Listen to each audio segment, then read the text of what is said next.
At least 3 coal miners, including 2 from Meghalaya, have reportedly died after being trapped inside an illegal rat hole mine of Patkai Hills in Tinsukia district of Assam.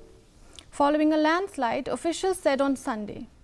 The deceased have been identified as John Nongrum of Jata village and Pingel Umba of Kordahem village in Ri-Bhoi district.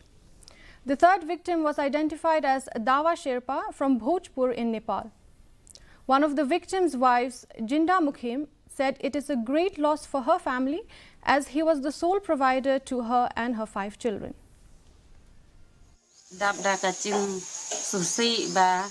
Ala dua ona ya uni pagi kuan kata ka jingja ha katu kamien dai kamien sita dieng idang kuan yanga iong bangan kata ka jingtrai iong tenong duai bangin ya kata ka jingkoi ka jingkhia te ban dieng kata ngala ai ka kuan ha ikuan ba ini keren ka tin ba kadu rogum tahi tang ba iong ban lek trai sanong bu tang kata ka jingduai ban nang ban sai lang bat kikun kikti tangan im ban kamai.